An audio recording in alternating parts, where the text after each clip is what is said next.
Hello, Seattle Design Festival, and welcome to Did I Do That, a podcast about graphic designers making mistakes, because when it comes to making just about anything, it's all part of the process. I'm Sean Schumacher, and I am joined today by not one, but two very special guests live on stage here. But before I introduce them, I think I should set some baseline expectations for what this show is about. Because as I said, when you do design, mistakes aren't optional. Normally, though, this is where they would end up. The trash. But Seattle is a special place. A nasty wall covered in ABC gum can be something monumental here. Just this year, in fact, rather than looking at a littler version of this little guy rummaging through a local bin for scraps and dismissing it, you all have turned a raccoon sighting into a serious nationwide case of Jimothy fever. Yes. Now, if any of you out there actually have symptoms of Jimothy fever, though, please see a medical professional right away. Every second counts. But this isn't just me cashing in on Seattle's short-spined but long-legged king, though. Jimothy and most designers have a lot in common. Taste in fine dining, for instance. But there is another similarity. You see, every once in a while, a piece of trash comes along that is so monumental, so special, so magnificent in its own twisted way, that the garbage simply isn't where it belongs. We pull it out with our tiny little hands and secret it away because we know it deserves somewhere else, somewhere better. Even if that somewhere is just a secret folder we pretend not to remember, but we open up every once in a while to glance at the horror we wrought and wonder, is this the worst thing anyone has ever made? Rather than suffering/admiring their crapulence in silence, today we've scavenged up that work from two of Seattle's best designers to share with you. The goal, to find the most interesting, silly, and hilarious scrap and give it the pomp and circumstance it so richly deserves. That is why we're here today, for an upside-down critique competition where our designer presenters will share their funniest, weirdest, and most misbegotten work that they've ever made. And then you out there will get to choose whose work is the worst in show, or as we call it here, the bottom of the barrel. Sound like a plan? Thank you, one person. Let's introduce our first competitor here today. Sean Bucknam is a designer, maker, concepter, problem solver, and former student of mine at Portland State University. He honed his designer's eye and art director's skill set at places like Amazon, Nike, REI, and Brooks Running. And these days, Sean serves as a senior designer at Starbucks. Sean Bucknam, everybody! Thank you. Now, Sean, you brought a piece of footwear here today. Do you want to tell us anything about this footwear before we take a look at it?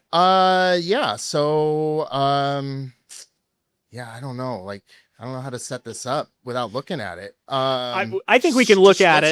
Let's just look at it. Just look at it. All right. So this was a shoe that I worked on while I was at Brooks Running. I was on the creative studio team, but I had got my start at Brooks on the apparel doing graphic tees and things like that. And so I kind of knew a lot of the footwear people, and I had just come off another shoe, another colorway that I had designed. It was a banana shoe. And another food-themed shoe. Another food-themed shoe. So I was the obvious choice for this shoe. Now, I should say, before we get further into it, to clarify, these are turkey legs. They are turkey legs. This is a turkey trot shoe. And there is gravy dripping. Gravy dripping. It might be hard to see, but there are cranberries on the tongue. Mashed potato souls. I always have cranberries on my tongue. That's right. Zombie, another one. Anyway. I wish I knew more cranberries songs off the top of my head. That's the one I have. Yeah. And the pillowy midsole, very soft, very cushiony. So it was the obvious choice for mashed potatoes. It's my favorite part, really. Yeah.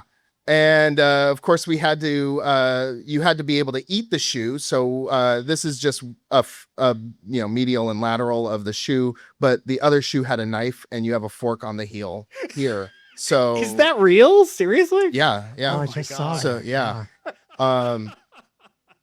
And we might have at some point. This is version 4, I think. At some point, we were toying with the idea of including a dinner roll charm to complete the whole meal. That is a whole Thanksgiving dinner, including utensils. Yes. As a set of shoes. Yes. And it's now just occurring to me too. It's like this is all like flashing back, but the insole had a pumpkin pie on it. I mean, You can't forget dessert. The whole meal. It really is the whole meal. and it evokes, I think, a sensation that we all want to experience, which is stepping directly in an ice cold pumpkin pie. Yeah, Just very like, squishy. Yeah, don't like it. Did play into the softness of the shoe, of the ride of the shoe though. So Absolutely, yeah, absolutely. cushy. And I imagine there's some color carryover too that kind of helps ease that transition as well. So in total, how many shoes would this family have made up if we were to include the knife and fork shoe and No. This shoe has the knife. You can see the fork. Yeah. How many families would this shoe feed? I think was Sean's. That's a better question. That's a better question. Yeah. And I would have to estimate about 80,000 families, which is probably about what they were going to produce of those shoes. I don't know. I'm not on the footwear team, so I would think that there's very low nutritional value. Very low in a nutritional shoe. value. Yeah. That is wild. Yeah, I completely. You sent this over about a month ago, and I have looked at it a couple dozen times. Okay. Never noticed that fork until just now. Truly, it's remarkable how those my brain. hidden gems. Yeah. Yeah. So this is essentially a marketing device as a shoe that would like come into being like for this turkey trot event, and then someone would wear it. I guess, did you imagine that this would have a life after the turkey trot event? Maybe the next turkey trot event. So not anywhere in between. No. Where this person would have to explain the whole scenario. Yeah, unless you're, into like kind of counterculture or whatever, and you want to wear like a Thanksgiving shoe in the middle of April, or just like the footwear rebels. Yeah. You want to have a lot of complex explanations of That's your right. various, clothing accoutrements. Yeah. This was very, very specific to a very specific event. Yes. It does make me very hungry. Like I all right. instantly want to eat. Could be because it's dinner time, Yeah. but it's doing that. I gotta say, the gravy's kind of working on me, especially this gravy, which is especially drippy. The one on the swoosh thing, Yeah. Yes. or whatever Brooks calls that. The path. The path, of course. Because you run your own path. See. Actually, that's funny that you point that out. That is like the only thing from this that survived. Really? It actually made it onto the top of the shoebox. And so, yeah, that was actually, I think, that kind of told me something in the design process of like, it wasn't really a bad idea. Yeah. It was just too much of that bad idea.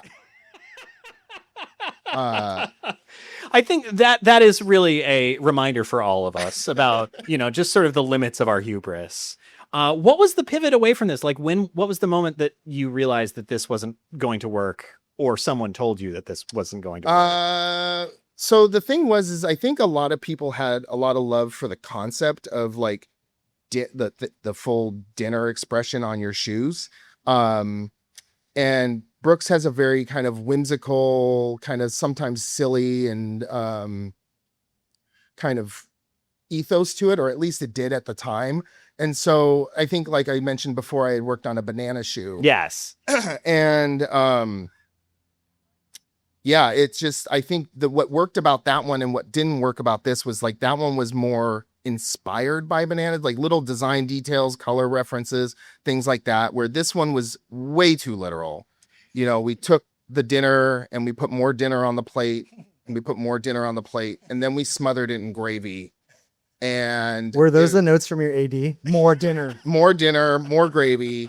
But yeah, I don't, I think that, like I said, this was like version 4. So I think we went like 6 rounds total. And this just like hit the trash can. The whole concept got put away.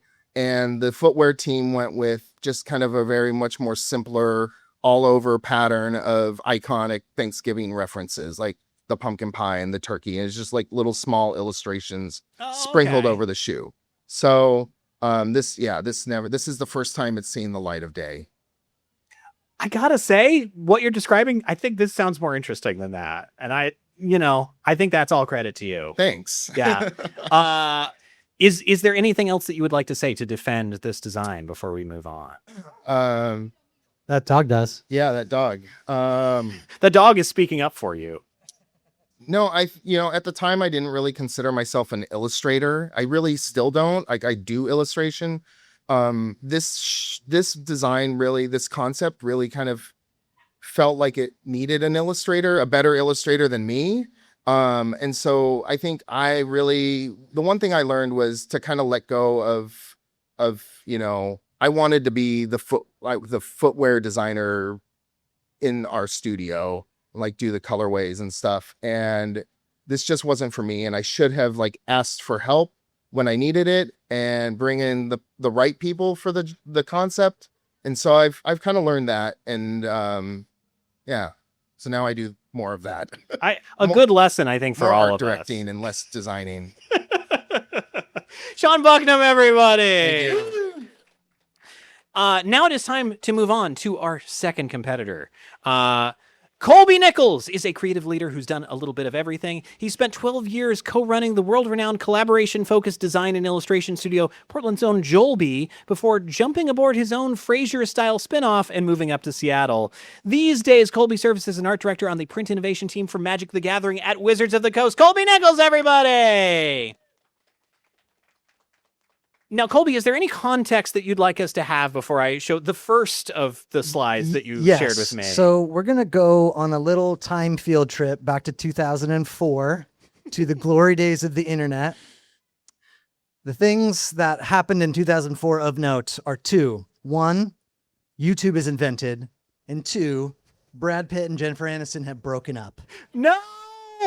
And what the I world, thought they were going to go all the way. what the world needs to heal is a website called SanDiegoAreaMusic.com, which I did the design and illustration for. Yes. And we need to heal the world together. So this is the website that you made. This is the homepage of the website. You may notice it is in the UI of the internet's Wayback Machine because this doesn't exist anymore. But picture me in 2004, little emo skater boy in college, kick flipping my way through making rent. And I don't know how this client found me. We'll call him Big Bro because he was like San Diego's ultimate final boss of bros. Board shorts, sandals all day, every day. And he was like, hey, I need a designer for this website, man. And we're going to change the world. He just had this huge idea for this website that was basically just a message board where local bands could put their show listings and sell merch and CDs at the time. It's so strange to think that 2004 was still a time when that simple of an idea could be like, this is going to change everything. Yeah. Oh man, this guy was so pumped on it. He was just like, oh my God. So the homepage, these are little buildings that you click on, you go to the various pages, but he just thought this was like award-winning concept. Yeah. I'm guessing he also came up with the name too, right? He did, yes. I was going to say the other sort of thing that comes to mind when I think of, especially 2003, 2004-ish, is the Iraq War. And basically he named the website Saddam. Yeah. Yeah, it maybe feel like the SEO on that one's going to be a little... It could have been an SEO play, but let's give this logo, which I also made a little bit of critique. Of course. It is also very close to an advertisement that's just floating for a guitar. Yeah. Oh, I hadn't even noticed that. Really. It's part of the brand, I guess. But the S is doing way too much, way too quickly. I think I wanted it to be like a logo you could play, man. Yeah. You play the notes and the logo comes alive. But the D is not a D. It looks like an N. The .com piece of the font. This is a graphic design crime. You should know how to see them. My license should be revoked for this crime. Well, I like also how, and I don't think you can really see this on the screen here, but in the background there is sort of a beveled texture version of this logo, just sort of tiled out, which is also such a of the time thing. Yeah. In case you forget what website you're on, there it is over and over again. The resolution was whatever, 600 pixels by 300 or something. tiny, tiny, tiny. Yeah. Should we go through some of these other pages? Yeah, so we click in and here we are in the garage. There's a lot of content that the Wayback Machine cannot load. But you're in the garage, man, and like there's like a corkboard dude, and the guy on the left, I think I drew him to, he looks like one of the partners, and he's sagging his pants, which is very of the era. And There, then you can see all the pattern on his underwear. yes, yeah, very bright purple. And then the woman on the right, very large breasts. That was the note that I had received from Big Bro. Uh-huh. That was the brief, and he Wow. said not enough, and so I made a poster of more behind, and we don't need that many, guys. Never trust an art director in board shorts, I'm telling you. Yeah. Subtlety, not his strong suit. No. Here's our next page. We go to, I think this is just the artists were in the database, so it was a new sort of border around, this is the era of Homestar Runner, so the illustrator vectors are very sharp and weird. I was Got gonna, a security guy down there. I was gonna say there's a big Homestar Runner quality. Anyone out there remember Homestar Runner?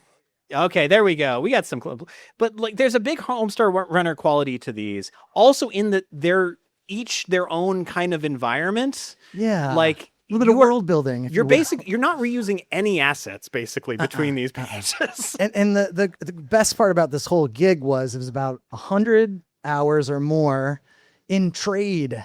I got a website domain and some free years of hosting, but I was like a 20 something and I was like, I don't know how he got the domain name, man. Like, this is the best.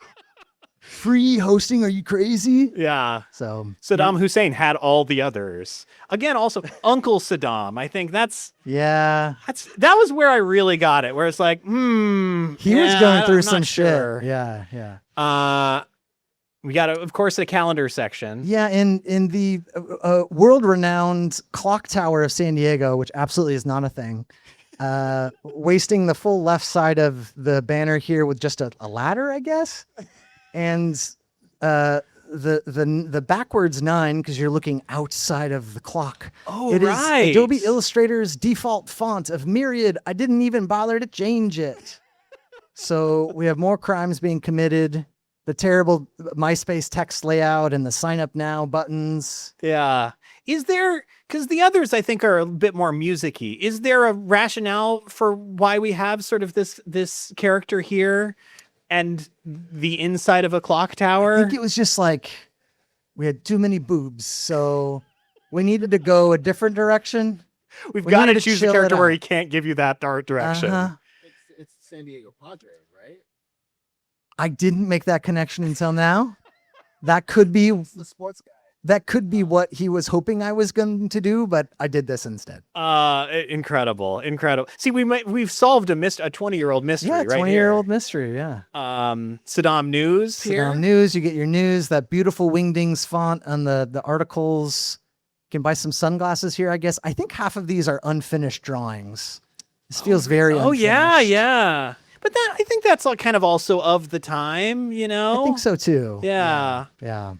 But it just sort of continues to devolve. I guess you can buy a bomb in the middle.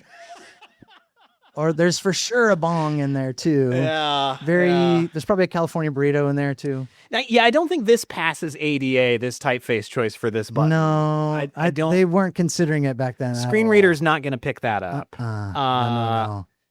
And then I believe this is your last. Just you're buying CDs, beautiful buy CD button. Yeah,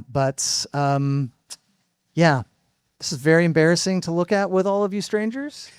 And don't take your work too seriously so you can laugh at it 20 years later on stage. I love it.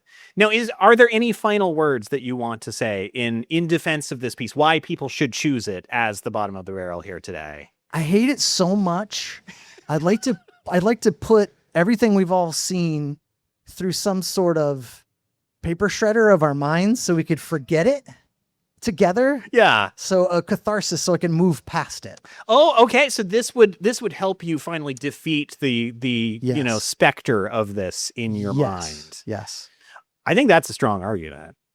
We need the Men in Black to like flashy thing. Yeah. We should get that on mic. Yeah. I think the mic's off. Oh, your mic's yeah. not working. I don't know what. But yeah, we need the Men in Black device to Yeah. release us. Yeah. I think they're looking into the mic issue. You can edit this at host, right? Oh, for sure. We're definitely not on video. Yes. We can share a mic too. Thankfully, we have the old-fashioned wired mic. Okay. Is this work? Can you hear me now? We can hear you now.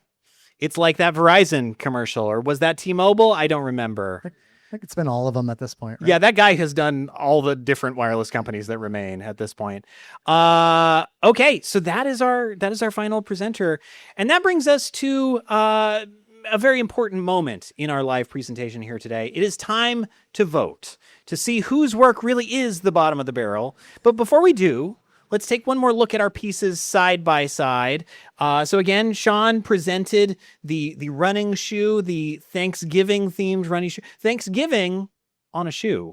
On your feet. Thanksgiving on your feet. The stickiest place it could be. No, thank you.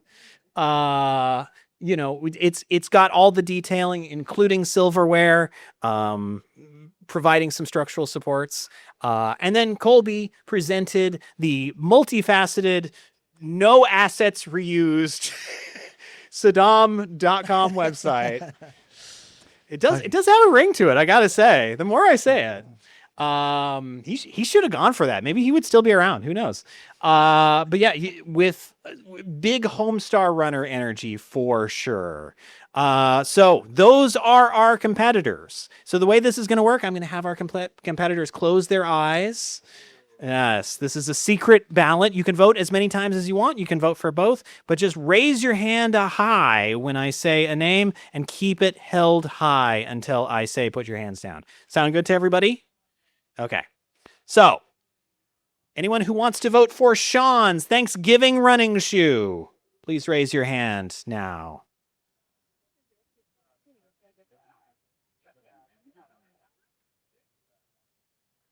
Okay, put your hands down. Anyone who wants to vote for Colby's Saddam.com.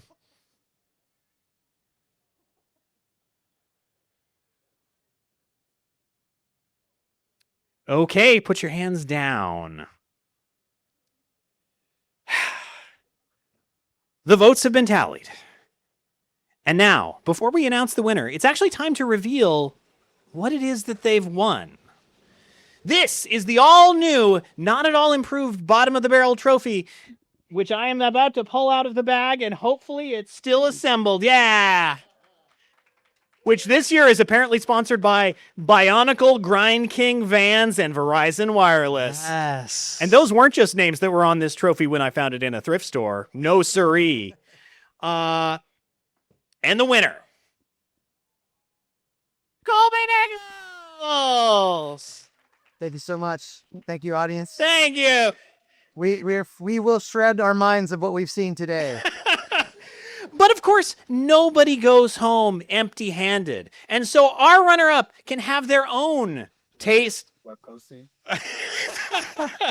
Too soon, we're remembering. You have won Saddam.com. Bad news. You're the webmaster of that now. And so our runner-up can have their own taste of victory. They've won this figure of NASCAR driver Martin True Jr., which is probably the only toy I've ever seen with real post-victory Gatorade pouring action. Yes. I don't know why they've done that, but it's so strange I couldn't say no to it, even at the exorbitant price of $8 at Goodwill. But pour on, brah. Pour on. That's all we have. Thank you so much to our competitors here today, Colby Nichols, Sean Bucknam. Thanks as well to our incredible TD and main stage coordinator, Adrian Pacheco, third year on the boards here, as well as to our production assistants, Tara and Jess, and to Seattle Design Festival for programming me once again. If you have liked this and want to hear Did I Do That, the podcast, subscribe to it wherever you get podcasts by searching for it or by visiting us on the web at dididothat.design. This has been Did I Do That? I am Sean Schumacher.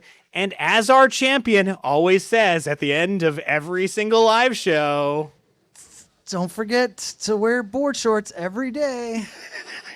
That's what we always say. Okay, bye. Oh, dude, this thing is That's pretty. Thank you, everybody. Thank you so much for coming out. Incredible.